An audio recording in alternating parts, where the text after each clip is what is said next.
So I already spaffed out a quick video about a weekend I spent with the Vivo X200 Ultra's camera tech, which frankly is so bloody good, I wish I could slap a dress on it and marry it. Not forgetting the slightly mental but rather charming photography kit, which is basically just a cracking excuse for juvenile gags like, is that a telephoto extender in your pocket, or are you hung like long dong silver? And since then, I've thankfully had a chance to actually spend some quality time with the Vivo X200 Ultra and use it as a phone. And I've got to admit that my adoration has slightly waned. Although I am still very much a fan, it's just that my trouser tent level is more of an 8.5 right now, rather than a dangerously throbbing 10. So here's my full review of the Vivo X200 Ultra, and for more on the latest and greatest tech, please do subscribe and ding that notifications bell. Cheers! Now I've got to say, personally I'm more of a fan of compact hand-friendly smartphones, and compact is certainly not a word that could be levelled at the Vivo X200 Ultra. It is stupidly massive. It's not just huge, it's huge. Not only does it serve up an absolutely almighty 6.82-inch display, but also you've got one of the chonkiest camera bumps of all time. And as, let's face it, this thing wasn't exactly the slimmest smartphone to begin with, what you've got is a blower that is almost as thick as back in the day bangers like the Samsung K Zoom. That camera bump is just absolutely wild. Honestly, it's like an asteroid has smashed into the back of this thing. So if you were hoping to squeeze this thing into some skinny jeans or something, well, you might want to reconsider. Factor in the considerable heft, and this is not a smartphone for the faint of heart, although to be fair, Ultra branded blowers rarely are. I guess one good-ish thing about the ridiculous camera bump is the fact that the phone is actually sort of angled towards you when you rest it on a desk like so, although it does still tend to sort of wobble about the place a bit. And overall, I'm not really a massive fan of the aesthetics here. That camera bump isn't just massive, it's rather sharp. No soft contours or anything, it does literally feel like it's just been slapped on the back. And that smooth surface and the simple lined pattern all look kind of basic compared with the gorgeous Xiaomi 15 Ultra design. And still, the X200 Ultra is pleasingly fingerprint resistant. And yes, that includes the matte finish for the edges as well, so it doesn't get greasy or grimy. And so far this phone seems reasonably rugged too. I've hoid it in backpacks with tons of other phones and stuff, and so far no nicks, scratches or other visible damage. Oh, and it's also IP68 and 69 water and dust resistant, so it can be fully submerged in the drink and also tolerate quite a substantial spurting. And absolutely bugger all complaints when it comes to the in-display fingerprint sensor as well. It's an ultrasonic scanner, and as you can see there, instant response from this thing, absolutely zero delay. Works a charm, as does the old face unlock. And then once you're in there, you'll find yourself staring at a bit of OriginOS version 5. And that's because this phone is fresh from China. There's no global version using Vivo's FunTouch OS instead. And when I did my camera review last week, I mentioned that there's no Google services support straight out of the box, and that is true in its default state. And of course, this can usually be rectified with a bit of jiggery pokery, but Vivo has thankfully made it a wee bit easier here on the X200 Ultra. So you want to dive into the settings, scroll to the very bottom and tap Users and Accounts, and then poke your way into Google Basic Service Management and make sure you switch that on. And then instead of having to sideload the Google Play Store with an APK, you can just search for Play Store in the Vivo App Store. And boom, there it is right there. And then with that done, you'll have to go through and install all of your usual Google apps via the Play Store, Gmail, YouTube, etc, etc. You can get your wallet set up. And then finally, the X200 Ultra is actually usable as a phone. Although that said, there are some caveats. For instance, there's no Wear OS support here. So if you do have a Wear OS smartwatch like the Pixel Watch, one of Samsung's Galaxy watches, the OnePlus watch, you're gonna have to look elsewhere. And so far, touch wood, in the time I've spent with the Vivo X200 Ultra, the Google apps have been reasonably well behaved. A couple of little freezes here and there, but it beats downloading shitloads of APKs. And while OriginOS isn't one of the friendliest of launchers, it's not one of the worst either. You can customize quite a lot of that UI by diving into the strangely titled Mood Cube. You can tinker with all kinds of random stuff, although I've got to say it's not always immediately apparent what some of these wee buttons and toggles that you're tapping actually do. But certainly the icons, the fonts and everything, they are fair game to have a good old fiddle with. However, even with the system language set to English, you'll still find that occasionally prompts and the like are delivered in Vivo's native language, leaving you desperately scrabbling for that translate tool. While Google's Discover feed has also been replaced by Vivo's own widget Jobby, including localized news feeds, just not local to where you actually are. And to be fair, I don't actually want to get rid of the news feed because it is delightfully wild, and the fact that I don't actually know what's going on in any of these pictures kind of makes them even more appealing. It's like a delicious wee mystery. What on earth is going on in either of these photos? And oh yes, the crapware.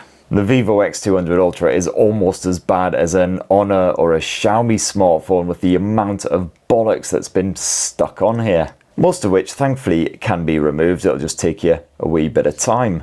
Plus, just like Samsung's smartphones, the X200 Ultra has been absolutely packed full of duplicate services. It's slightly more forgivable here, as obviously you don't have any of the Google stuff pre-installed. But then of course, once you do get all that Google stuff on here, you've then got multiple wallets, web browsers, etc. to contend with. And oh yes, you got some obligatory AI shenanigans packed on here, including a version of Circle to Search, which as you can see there, all in Chinese, and also the Blue LM Copilot Assistant. But what I'm being told right here is that to actually use any of these AI features, I'll have to sign in with my Vivo account. Unfortunately, to actually register for a Vivo account, you need to enter your phone number, at which point it tries to send you a verification SMS, which I never ever received, no matter how many times I tried it. And so unfortunately, I haven't been able to test out those AI features, not that I'd get very far if it's all in Chinese anyway. Let's face it, your Uncle Spur, he struggles even with the one language. And that is a proper shame, because I really wanted to test out the different voices for the assistant. You got quite the selection on here, including an energetic high school girl, a mature male voice, intelligent working girl, or how about a handsome boy? So dreamy. And as far as future-proofing goes, well, Vivo is promising 4 major OS updates for the X200 Ultra and 5 years of security patching. So not as good as some other flagship rivals from the likes of Samsung and Google, but not too shabby either. And you've also got yourself up to 1 terabyte of storage slapped on this thing, so that's certainly ultra-sized. Now the Vivo X200 Ultra will certainly satisfy any cinema fans out there with its bloody huge 6.82-inch OLED display. It's a proper stunner. It's so big it's practically an IMAX screen. Got a 2K resolution, so you can expect pin-sharp detail. And that Zeiss Master color tuning that seems to be fairly restrained, spaffing out quite natural looking tones. So the likes of Havoc on Netflix, for instance, looks pleasingly realistic. Those darker scenes are still beautifully contrasty without appearing artificially brightened. And all this despite the lack of HDR support reported by the likes of Netflix and other streaming apps. And you've also got yourself various eye comfort tools slapped in here as well, which can be scheduled or else adapt to the environmental lighting. And as you can see there is a PWM dimming feature as well, which does have to be toggled on. And the X200 Ultra sports a pair of stereo speakers, which are certainly powerful when you boost up that volume nice and loud, although the actual audio quality kind of tinny, kind of fuzzy. Certainly action scenes can just sound like a bit of a garbled mess, and vocals do not come through as cleanly and as clearly as I would like. But the Bluetooth streaming absolutely fine, so just slap on a pair of cans or a pair of buds or whatever, job done. And for the performance, naturally, what else could it be but Qualcomm's Snapdragon 8 Elite? This is an Ultra smartphone after all, and that's backed by either 12 or 16 gigs of RAM. My review model has 16 gigs. And everyday running is certainly smooth enough, and games like Wuthering Waves play beautifully even when you absolutely max out the graphics, turn everything up to 11. And a couple of my fellow tech nerds who've also been reviewing the X200 Ultra have noticed a bit of throttling when they've been putting this thing through benchmarking tests. However, gotta say, personally, I've got 0 thermal issues to report here. I've been absolutely rinsing Wuthering Waves on this thing. Managed to even complete a couple of side missions, finally. And even after well over an hour of gaming on this thing, the top end was starting to get a wee bit warm, but certainly there was absolutely no detrimental performance shenanigans. And if you do a lot of gaming, you can actually plug in the Vivo X200 Ultra and bypass the battery charging to keep it powered up without heating it up any further.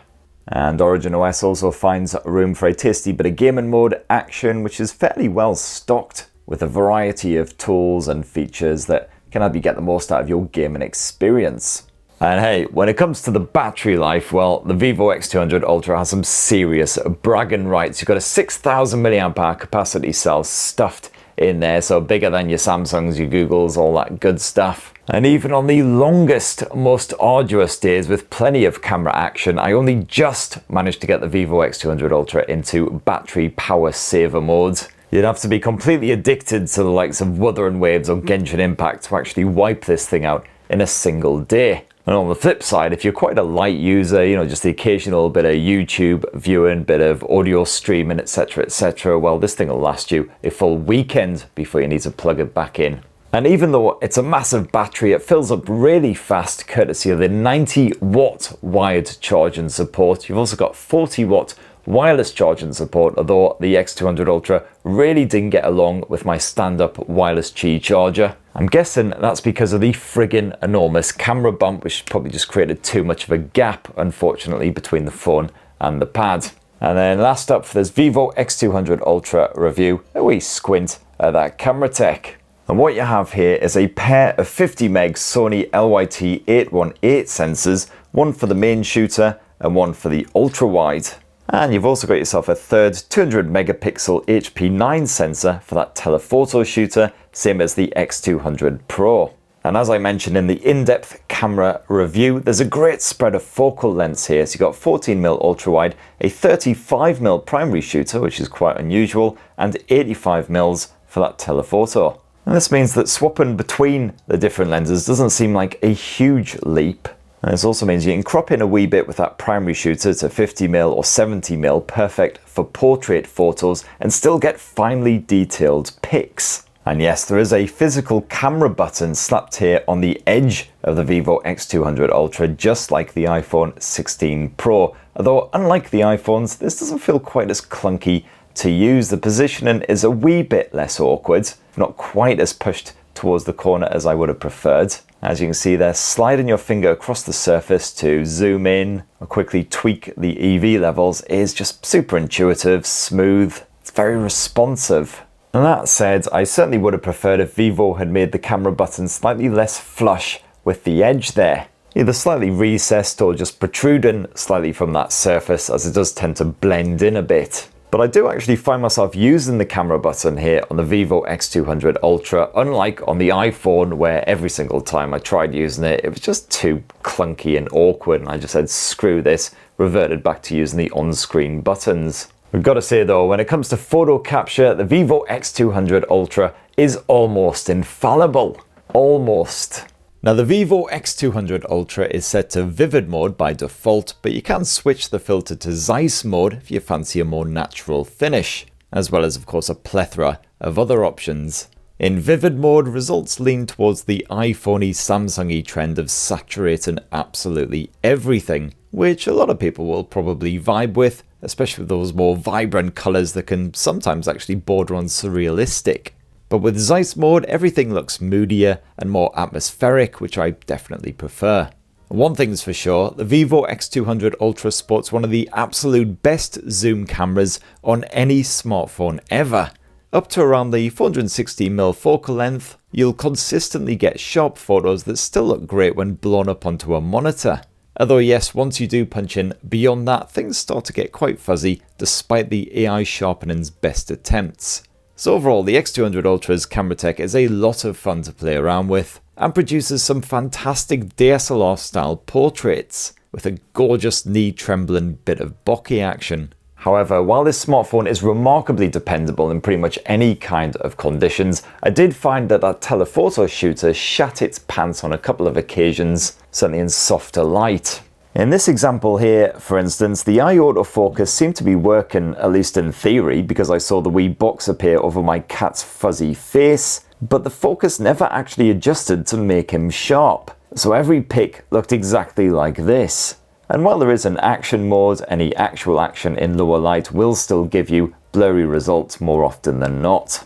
The Vivo X200 Ultra sports a proper dedicated Pro mode if you want to mess around with ISO levels, white balances, etc. And of course shoot in RAW format, or good old Super RAW. And for your home movie shenanigans, you can actually record up to 8K resolution footage, but if you want to switch on your Dolby Vision HDR smart, you'll have to knock the resolution down to 4K at either 30 or 60 frames per second. Or if you knock off those HDR smarts, you can actually record at 4K resolution at 120 frames per second. Great news if you want to slow down the footage afterwards. And certainly with Dolby Vision switched on, you'll get some bright, eye-pleasing footage. You can switch between all three lenses on the fly and zoom in and out smoothly enough. Plus that audio capture is impressively clean, with next to no interference from the wind even on rather blustery days.